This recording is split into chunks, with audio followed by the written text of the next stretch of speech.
अपने ब्रेकअप के बाद एक लड़की होम टाउन में आकर लाइफ गार्ड का जॉब करती है। वहां पर एक स्कूल के लड़के से उसका अफेयर हो गया था।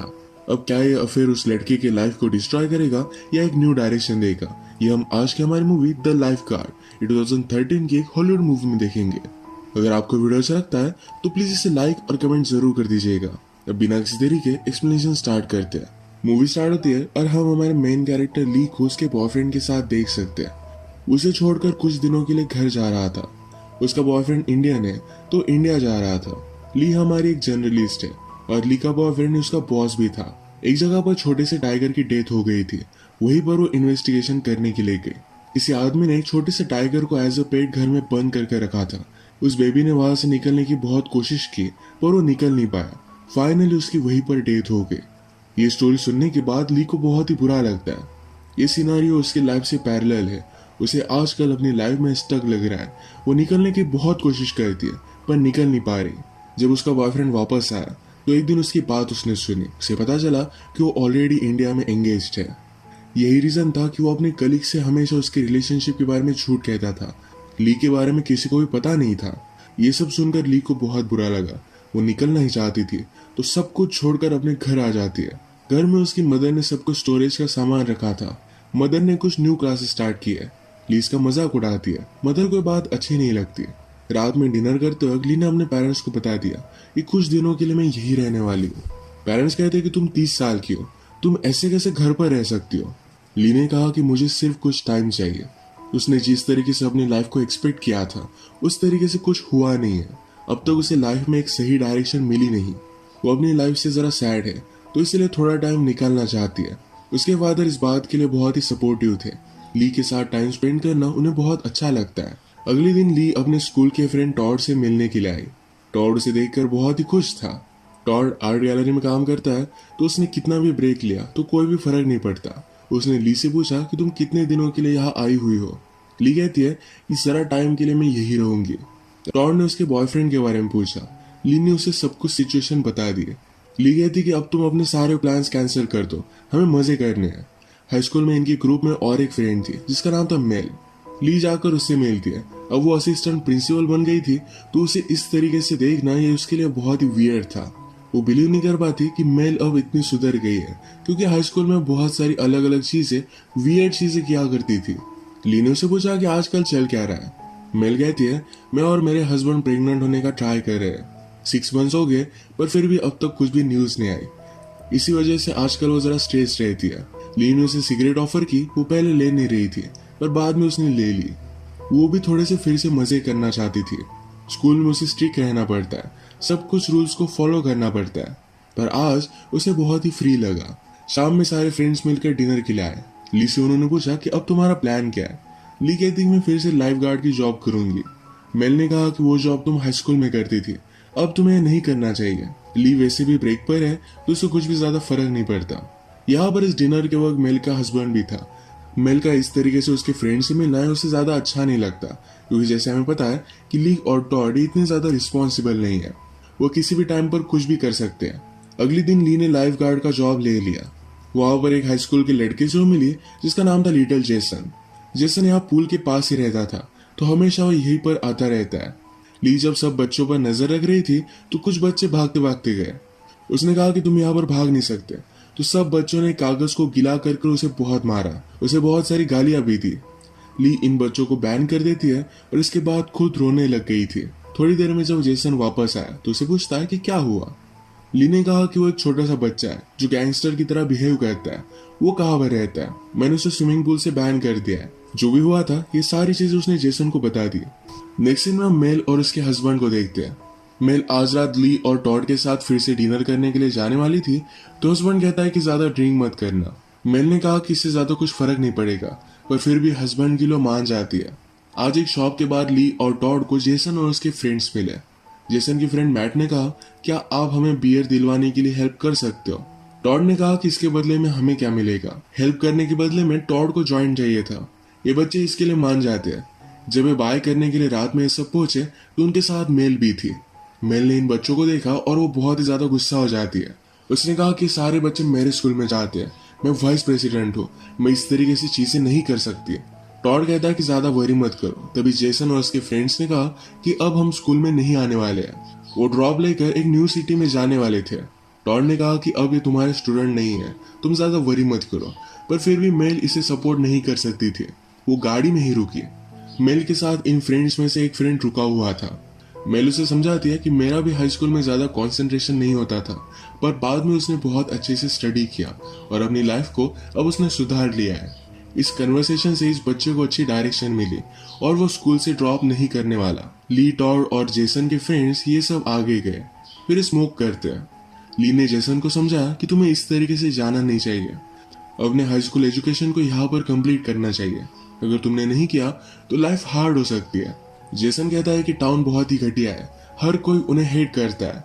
ली ने कहा कि ये जो एक्सपीरियंस है ये तुम्हारे लिए बहुत ही इंपॉर्टेंट है, तुम्हें हर कोई सपोर्ट कर रहा है, तुम स्कूल में जा सकते हो, तुम्हें कोई काम नहीं है। स्मोक करने के बाद ली और टॉड जब फिर से वापस आए तो मेल रोने लग गई। वो कहती है, आज रात मुझे तुम लोगों के साथ मजे करने थे। वो उन्हें अपनी सारी टेंशन बताती है कि किस तरीके से वो प्रेग्नेंट हो नहीं पा रही है। इन्हें मेल के लिए बुरा लगा और घर आकर उसे रियलाइज करते हैं। ड्रिंक्स वगैरह कर कर इन्होंने हैंग आउट किया और मेल को भी रात बहुत ही अच्छी लगी। अगले दिन ली जब अपने काम पर आई तो जेसन का फ्रेंड मैट इस स्विमिंग पूल के पास ही सोया हुआ था। ली ने उससे पूछा कि क्या हुआ, तो मैट ने कहा कि मेरी मदर ने मुझे घर से बाहर निकाल दिया है। मेल को आज छुट्टी थी और घर पर बोर हो रहा था, तो ली और टॉड के साथ वो हैंग आउट करती है। इन्होंने लॉन्ग ड्राइव ली और बहुत मजे किए। ये जब वापस आए तो जेसन और उसके फ्रेंड्स को स्केटबोर्ड करने के लिए पुलिस ने अरेस्ट किया था। ली कहती कि आप ये सब कर क्या रहे हो, इस तरीके से आप इन्हें अरेस्ट नहीं कर सकते। वो एक रिपोर्टर थी, इस वजह से पुलिस भी डर जाते हैं और वहां से चले गए। इसके बाद ये सब फिर से हैंग आउट करते हैं। इसमें आज मेल का हस्बैंड भी था। ये सब जो भी स्मोक कर रहे थे ये मेल के हस्बैंड को अच्छा नहीं लगता। ली और जेसन बात करते हुए ली ने जेसन से कहा, तुम्हारा फ्यूचर का प्लान क्या है। जेसन को कुछ भी पता नहीं था तो ली उसे लेक्चर देने लग गई। जेसन उसे कहता है, तुमने सब कुछ प्लान करके रखा था पर फिर भी तुम बहुत ही सैड हो। ली इस पर कुछ भी बोल नहीं पाती। घर पर आने के बाद मेल और उसके हस्बैंड के बीच में झगड़ा हो जाता है। उसे लगता है मेल इस सिचुएशन को सीरियसली ले नहीं रही, उसे खुद का ख्याल रखना चाहिए। अगले दिन जब ली और जेसन पूल के पास हैंग आउट कर रहे थे तो ली ने उस लिटिल टाइगर को क्या हुआ था इसके बारे में जेसन को बताया। जेसन कहता है, तुमने जो आर्टिकल लिखा वो लोग पढ़ेंगे और नेक्स्ट टाइम शायद कोई ऐसा नहीं करेगा। उसके पास आकर उसे हक कर लेता है। थोड़ी देर में जिस छोटे बच्चे ने ली को सताया हुआ था उसके पास आकर उसे सॉरी कहता है।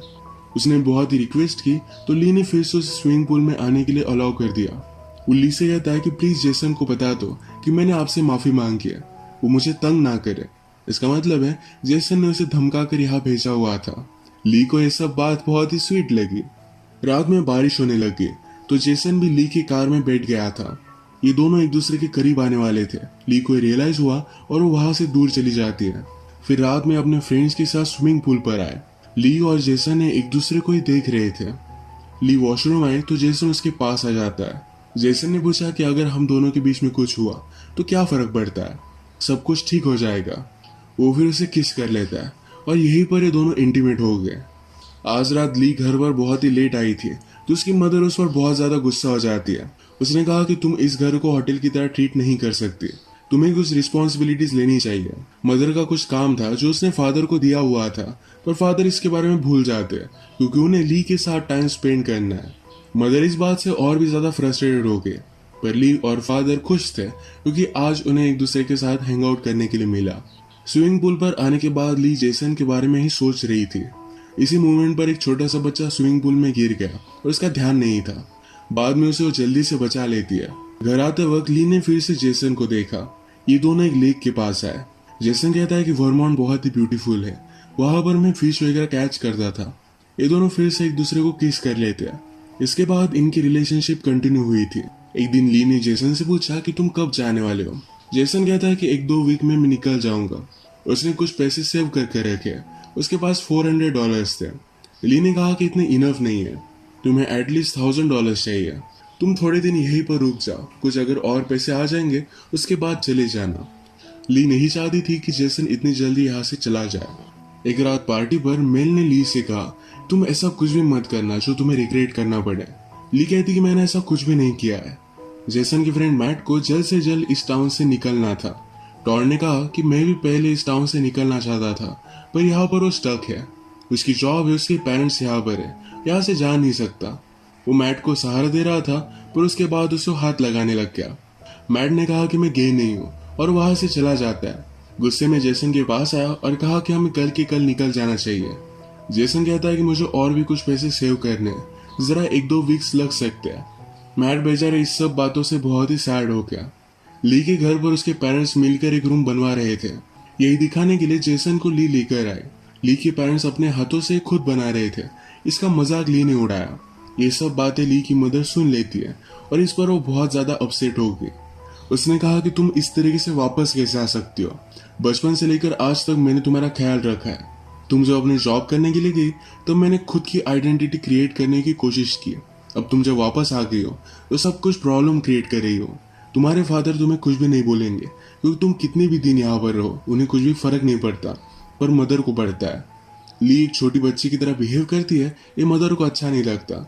उसने उसे घर से बाहर निकाल दिया। ली फिर जेसन के घर पर आके और यहीं पर अब वो रहने लग गई थी। एक दिन उसे अवार्ड फंक्शन से एक मैसेज आता है। उसने जो आर्टिकल लिखा था उसने उन्हें अवार्ड दिया है। इसका प्राइस $1000 है। इसमें यह भी लिखा था कि आपने जर्नलिज्म छोड़ दिया। ये सुनकर हमें बहुत ही बुरा लगा, क्योंकि आप बहुत ही टैलेंटेड हो। इसके बाद जेसन ली से मिलने के लिए आया और जब ये किस कर रहे थे तो टॉड इन्हें देख लेता है। मेल आजकल अपने लाइफ के साथ ज्यादा सीरियस नहीं है, तो ये बात उसके हस्बैंड को सही नहीं लगी। उसने मेल से पूछा, क्या तुम सचमुच में प्रेग्नेंट होना चाहती हो? मेल ने कहा कि हाँ, होना चाहती हूँ। हस्बैंड कहता है, तो अभी के अभी मेरे साथ इंटीमेट हो। मेल ही नहीं चाहती थी, तो इस पर इनका झगड़ा हो गया। सब कुछ बातें बताने के लिए वो टॉड के पास आए। बातें करते करते टॉड के मुंह से निकल जाता है कि ली जेसन के साथ रह रही है। इस बात से मेल बहुत ज्यादा गुस्सा होगी। इनके ग्रुप में वो भी इन्वॉल्व है। अगर किसी को इस बारे में पता चला तो उसकी जॉब भी जा सकती है। वो गुस्से में ली के पास आए। जेसन भी वहीं पर था। उसने जेसन से कहा, तुम्हारे पेरेंट्स के पास चलते हैं, उन्हें ये सब चीजें पता होनी चाहिए। वो ली पर भी बहुत ज्यादा गुस्सा थी। उसने कहा कि तुम मेरी लाइफ क्यों डिस्ट्रॉय करना चाहती हो? मैं स्कूल में तुम्हारी जैसी थी, पर बाद में मैंने मेरी लाइफ को एक अच्छी तरीके से डायरेक्शन दी है। तुमने मेरी पूरी लाइफ बर्बाद कर दी। मैं ये सब चीजें जेसन के फादर को बताने वाली थी, पर जेसन ने कहा कि मैं स्कूल को बता दूंगा कि तुम हमसे ड्रग्स बाय कर रही थी। मेल इस बात से और भी ज्यादा गुस्सा हो गए। एक दिन जब ली और जेसन जंगल में जाकर हैंग आउट कर रहे थे तो वहां पर उन्होंने मैट की डेड बॉडी देखी। उसने सुसाइड कर ली थी। उसे इस टाउन से जेसन के साथ निकलना था, पर जेसन ने उसे ज्यादा सपोर्ट नहीं किया। इसी वजह से उसने सुसाइड कर ली थी। ये दोनों ये देखकर बहुत ही ज्यादा डिस्टर्ब हो जाते हैं। जेसन रोने लग गया। जेसन ने कहा उसके बड़े ब्रदर ने भी सुसाइड की थी। अब और एक पुलिस ऑफिसर जाकर फिर से उसे वही न्यूज देगा। उसे बहुत बुरा लग रहा था। ली कहती है, मैं बता कर आती हूँ। ली भी बाहर आकर बहुत रोई, क्योंकि उसने जेसन को रुकने के लिए कहा था। वो मैट की मदर को जाकर बताती है। एक दूसरे का सहारा लेकर बहुत रोती है। ली अब जेसन के घर से बाहर निकल गई। वो एक रात स्विमिंग पूल के पास सोए और दूसरी रात अपनी मदर ने जो घर बनवाया था उसमें जाकर सो जाती है। उसके घर से जाने के बाद उसकी कैट मिसिंग थी, ये भी उसे मिल गई। जेसन ने जब इस स्कूल को छोड़ दिया तब मेल उसके फादर से बात करती है। उन्हें फिर से समझाने की कोशिश करती है कि जेसन को इस तरीके से स्कूल से मत निकालिए। जेसन के फादर ने कहा कि जेसन के लाइफ में ऑलरेडी बहुत सारे प्रॉब्लम्स हैं, यहाँ से दूर जाने का डिसीजन उसके लिए अच्छा होगा। मेल ने ली और जेसन के बीच में जो भी हुआ इस सब के लिए सॉरी कहती है।